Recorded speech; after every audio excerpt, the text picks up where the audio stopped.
Irashaimase. Hello and welcome to Fitaurus Kitchen. I'm your host, Chef Fitaurus. It's time once again for Shoot 'em Up Saturday, and on the menu this Saturday we have Battle Garegga, the 1996 arcade classic considered by many to be one of the best shoot 'em up ever created. What kind of taste will it have? Let's get cooking and find out. Today we'll be looking at the M2 shot triggers version of Battle Garegga, Battle Garegga Revision 2016. Originally released in Japan in December of 2016, we have the North American release a year later in 2017 for both the PlayStation 4 and the Xbox One. This is the first title in M2's Shot Trigger series, the second one being Dangan Feveron, which I previously did a video on the Japanese release of that, so if you're interested, I encourage you to check that one out. So, that said, let's hop into Battle Garegga. So this is based off the arcade version. We start out by putting credits into the machine, and then we press Option. Then we're taken to the player select screen. Normally there are 4 ships that we can select between. The Silver Sword, the Grasshopper, the Flying Baron, and the Wild Snail. There are also 4 other characters that we can select between you see down below. Those characters are hidden characters, available in the arcade version via a code, and in the Shot Triggers version by turning on an option in the settings. Those characters come from Rising's first game, which is Maho Daisaksen, or Sorcerer Strikers. That was the first title that Rising actually made, was Sorcerer Strikers. I can't remember the year on that one off the top of my head though.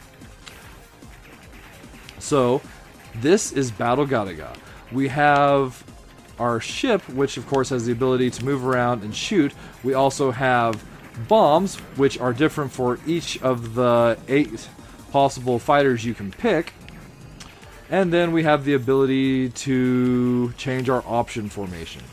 So the options are these green shield-like power-ups that we're picking up. There are also 3 other power-ups. These round power-ups are our shot power. There are also medals that are our score, and there's a bomb-like power-up, which is basically our special weapon power. There's some neat bits about the special weapon as well, which I'll get to in just a moment. Here we find ourselves at the first boss, multi-stage with some really powerful and tricky to dodge shots. And he's down. So, as we're between stage 1 and 2, let's take a quick second to look at some of the options that we have for the M2 Shot Triggers version of Battle Garegga. So, there are 4 possible game modes you could select. There's the base arcade, which is based off of, I believe, the 3rd revision of the arcade cabinet. There were actually several revisions that Rising released of the title just due to tweaks and even some complaints about the game itself. There's the super easy mode, where if you're looking to learn the game itself, I'd highly recommend this one. The premium, which is a new arrange mode, and it's the one that we're playing today, and I really like it because it's not as easy as the super easy mode, but it's not as difficult as the arcade mode. And then there's the custom mode, which you can go and have the base settings be any of the other ones or no change at all. And in all of these, we have the ability to change the background music from the Revision 2016 Perfect Edition, the arcade, the Saturn Arranged, and the Remix 2016. The only other home console to get Battle Garegga was the Sega Saturn, so that's why there's a Saturn, and it had its own arranged music. In addition to the game settings, which there are several. I mean, if you're in an individual game mode, you won't be able to adjust the individual settings themselves. You have to be in custom to do that, but there are a ton of options to play with there. And if you leave the cursor over an item, it'll pop up a little help, so you know a little bit more about what that option actually does. We have the ability to rebind our keys with a lot of freedom there. It's really great. Change our screen settings. And then there's the M2 gadgets, which was something I misunderstood on the my video of Dangan Feveron. Here we have all these various graphs and information panels that tell us a little bit more about what's going on in the game itself. It's really neat. You can go and turn these off individually should you choose to do so, but it will look kind of weird without those there. Or if you're not interested in having the M2 gadgets present, then you can go set it to any of these side wallpapers, which are mainly like sideboards on an arcade. But there's a lot of great information here. And let's return to the game, and I'll talk a little bit about that information. So, first off, let's start in the top right. We've got our rank graph. So one of the features that makes Battle Garegga both popular and infamous at the same time is its rank system. So as you do actions in the game, like gain points, even fire your shot, kill enemies, or die, you'll have a rank that goes up or down. And really, death is the only thing that will bring it down, but just about everything else will bring it up. Picking up power-ups, getting score, firing your shot, everything goes and raises your rank. And in the base arcade, there wasn't an upper limit to that. In the premium version of Battle Garegga Revision 2016, they've tweaked that somewhat, where the stage has a fixed upper limit to how much the rank can increase. So if you're doing well, the game's going to get harder, but it's not going to get harder past a certain threshold for each stage, and that's certainly nice. So moving down, we have a display that shows us how many lives we have remaining. There's our special weapons display. So for the special weapons, you might have noticed I've been picking up small little bomb power-ups. Those bomb power-ups count as the small special weapons, and 40 of those will get us one of the large special weapons. So the special weapons are like different for each ship. On the Flying Baron, it happens to be this missile barrage, which I am quite fond of, even if it does cause a little bit of slowdown in the game itself. In the premium edition the premium and super easy modes of Battle Garegga Revision 2016, we also have an auto bomb. So it's possible if we get hit, if we have additional large weapons in stock, or you can change the settings in custom to even be, if you even had a single small special weapon in stock, it will auto bomb and keep you alive that way.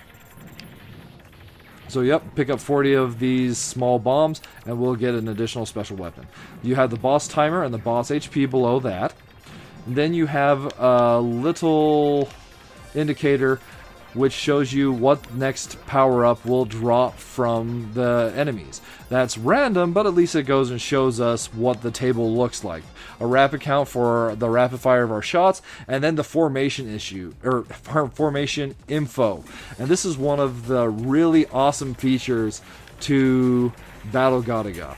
So in addition to having like hidden characters that you could unlock with a code, Battle Garegga also has hidden formations. So your options, we have 5 different formations. The wide that I've been using, the back formation, the forward-facing formation for like the best forward firepower, and we also have the rotating formation and the trailing formation. The trailing formation has your options follow behind you, shooting the direction that you're moving away from. So there are a couple scenarios where a lot of those are useful, but if you happen to fulfill certain requirements, there are 4 hidden formations that you can get. So if we miss 4 of our weapon power-ups and then pick up an option power-up, we would get the wide formation. If we miss 5 of the bombs and then pick up an option power-up, we would get the bomb. Or sorry, not the bomb, the homing the homing power-up, which the homing formation is awesome.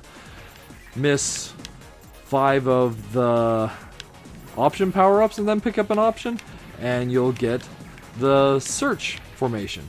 And then with the medals, miss 5 of those and you'll pick up an option and you'll get the shadow formation, which is kind of like the way the options move by default in a Gradius game, trailing the ship. Those are really awesome and powerful formations, and it's great that those special formations are available in the game itself. But they are tricky to get, as you have to miss 5 power-ups in a row, and then once you've fulfilled those requirements, having those 5 power-ups go off the screen, you can't pick up another of the same power-up until you've picked up, had the ability to pick up an option power-up, because if you do, you basically reset your attempts to get that formation. So it's a really great extra. Then, finishing up with the M2 gadgets, so we have like a indicator indicating what our music selection is on the right there, and the bottom right. On the left, we've got our score, which also indicates what mode we're playing the game in. Per stage score, so we can see our like 7 stages there as well, and then what our buttons currently are set to, and even what buttons we're pressing. So if I were to go and press different buttons, you'll see those change on the controller setting there. Here we find ourselves at the boss of stage 2, the Mad Ball. He's got an interesting set of modes to him. So in premium mode, his attack patterns are fixed, but if you're playing it in other modes, either like you've set it to be a random yourself or you're playing in the arcade, the Mad Ball actually has a random attack pattern. That's kind of neat, just a little fun extra there. We find ourselves now in stage 4. So another neat feature that the Shot Trigger series makes easy to use, in the original arcade game there was an arrange mode where you could arrange the middle 3 stages, specifically the factory, the plateau, the plant, in any order as so to shake things up. Partially to maybe face a stage that was more difficult for you at a lower rank, since the more rank you obtain, the more difficult the game will be. But maybe just to go and change your playthroughs in general. It's a neat feature, and as other things that were unlockable on the arcade, the Shot Trigger release makes it just setting in the options, so that's really nice and appreciated that that's there. The game does have 7 stages total though, and you can only rearrange stages 2 through 3, but it's still something. So as far as the minus flavors for Battle Garegga, I feel that the difficulty is high. That's one of the main complaints that the game has. You might have noticed, and one of the things that creates that, you might have noticed a lot of the enemy shots are actually more realistically colored projectiles. They're not bright, and they're like browns and silvers that oftentimes blend in with the background, making it really difficult to see them. So it can create quite a bit of challenge just being able to dodge and survive all those. A lot of times you might not see all the enemy shots coming your way. And then there's also the rank system. So in theory, scaling difficulty is an awesome feature to have. In practice, a lot of times it goes overboard and will ultimately make a title too difficult, and that's kind of what happened with this title. So that's something to keep in mind with Battle Garegga. If you're looking for a game that can present a good challenge, this is definitely one of them. But as far as plus flavors are concerned, all those little extras that the game happens to have.